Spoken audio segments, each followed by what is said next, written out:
head to Joe Ageo, who is in our interview studio, seated with Johann Kreigler. Very good evening to you, Joe.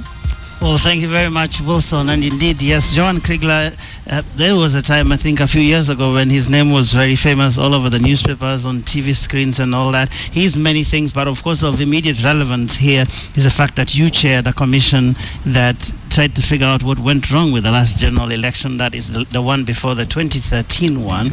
And we've seen a lot of petitions that have arisen out of the recent election, and yet today when you were addressing that forum, you had quite some rosy terms for the Electoral Commission, basically saying that it was such a young commission that it managed to pull off what, in your view, was quite a feat. How do you reconcile that with the fact that everybody, at least a lot of people, seem to have a problem with some of the things that happened in that general election? What happened to those petitions? Did they succeed? Or how many of them succeeded eventually? But I remember you saying... That surely is the test. Not how many people complained, but how many people's complaints were held to be valid. Mm-hmm. But I remember you saying, Justice Kreigler, that an election is only as credible as the people perceive it to be. Yes, and if people are determined not to believe in the credibility of the election will not succeed. You practice politics of confrontation in Kenya, not politics of policy, politics of reconciliation, policy of trying to work together. The policy of the political parties is one of confrontation, not one of propounding their own philosophies and their own programs and then pursuing them and trying to sell those programs to the electorate. That's quite a grim picture you paint there. No, it's not a grim picture. You're a wonderful people. You've run a very, very successful country. You've run now, in the last election, a creditable election. Of course it's not without faults, but it's very, very much better than it could have been. It is well worth the effort. It succeeded in putting into place the new structures of power under the new constitution. That's essentially the function. If you want to find fault, you will always be able to find fault. So, like I mentioned at the start, you were the man who led a commission that tried to find out what went wrong with our election in 2007, made interesting recommendations. We had another election 5 years down the road, and here you are saying we are not there yet. What are we getting wrong? You will not get there yet for generations. It is a long walk to democracy. You come from a history of tribal difference and contention. You've got to work on that. You have to raise the next generation and the generation after that to say, I am a Kenyan, not I am a Kalenjin, or I'm a Kikuyu, or I'm a Luo or a Luya. That's what you've got to work at, not to try to criticize the people who run an imperfect election, but criticize politicians who run damaging campaigns in the election, vilifying one another for their tribal associations, casting suspicion on others because of the name that they have, which signifies to any Kenyan of any common sense actually his tribe and nothing else. You know that as well as I do. That's the problem. Now, 5 months ago, we did an investigative piece on the elections, and you were quoted in there famously saying that you cannot expect to have honest elections in a dishonest environment. Yes. What did you mean by that? I still mean by that as long as people are prepared to sell their votes and people are prepared to buy their votes, if you have evidence of significant numbers of young people who should be idealists, who should want to exercise their democratic rights, sitting with their voter cards and saying, who's going to offer me how much for my vote? That's dishonest.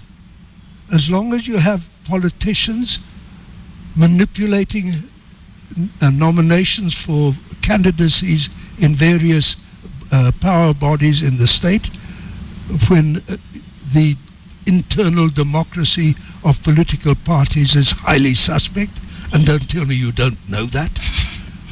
That's what I mean by dishonest. I don't mean by dishonest trying to say somebody stole the election on election day. You don't steal elections on election day. You steal elections long before that. But surely there ought to be a place for institutional reform and all of these things. And part of the recommendations you actually had there had to do with real changes we needed to make with our systems and all of these things. And yet you seem to believe that even the new constitution is not a panacea to some of the problems that we have. Certainly it isn't. Certainly it isn't. But go back to the report which the Commission wrote and see what we said. The Constitution has problems with the devolution of power, the division of power, the judiciary had credibility problems, the electoral ECK had problems. All of those recommendations have been implemented. But what was underlying all of that, and which was very clearly spelled out in the IREC report, is that the elections failed not only because the ECK was incompetent in certain respects. The elections failed because the spirit of the people was wrong, and that has to change. That has not changed. But we still had real problems with the last general election, where, for instance, we had the EVIDs, the electronic devices that we're using to identify people, or at least we were supposed to, because they didn't work. We had some of them arriving a week to the election, no time for training of this. Surely that has nothing to do with our dishonesty, maybe. I am not an apologist for the IEBC. I have no relationship with them. I was invited to come and participate in this workshop that they have merely and solely because I happen to chair the IREC Commission. But I can tell you that the success of an election does not depend upon the absence of technical faults here and there. Take the South African elections of liberation of 1994. Flawed in numerous technical respects, infinitely worse than your 2007 or your 2013 election. But they succeeded. That election of ours of 1994 succeeded because the people wanted it to work. The political parties said, we've got to bite the bullet. We've got to go through this transition together as competitors, not enemies. So if you were seated with the IEBC in some room, I suppose you have since you came, and you were to tell them things they need to improve, what would you tell them? I'm sure you would not just be telling them you've done a great job, giving them a pat on the back. I have not said they've done a great job. I've said they did a creditable job, a good enough job, a job that was flawed in some respects. I have already spoken to the chair. I will be meeting with them again tomorrow and on Wednesday morning before I go back. Certainly there are things that can improve. Number one, start very much earlier than you want to. Time runs out at the end? No. You only realize at the end that time has run out. It ran out at the beginning. Get going. Get your party liaison committee functioning properly again, which it did for a while and then broke down. It's not easy because you have a multiplicity of small political parties. The party liaison committee will be a very large body. They've got to work on that. They've got to work on their public relations. They know that. I'm not saying things that they don't know. They have got a lot of room for improvement, but there is no reason to doubt the substantial credibility of the process. Now, we have an interesting situation in this country where when people start talking about elections like now, there will be, for example, in the political circle, someone saying, no, but it's too early to start talking about elections. Can we do some work and then talk about elections later? And then on the other hand, people are saying there's too much politics in the country. What is that balance where you actually talk about the next election without it being political? No. I'm not saying that you should have your front pages of your newspapers and your television programs each night having politicians speaking about politics or about the coming election. I'm saying the elections should be planned by the election management body. It should get its IT in order. It should get its party liaison in order now. That's not a public issue. That's a private management issue on which they can, and I am sure will work. There is an enormous job to be done. I mentioned that this morning. Somebody else this morning put it better. Start now with civic education, with kiddies in nursery school. Start with the message that elections are not about who is going to get into parliament and earn a fat salary. Elections are about what Kenyans, men and women of this country, want for their future. But there is the democracy element, the respect for the dignity of the individual. That's the message that must go But there out. are political parties that are sufficiently angry with the IEBC that they actually want it disbanded.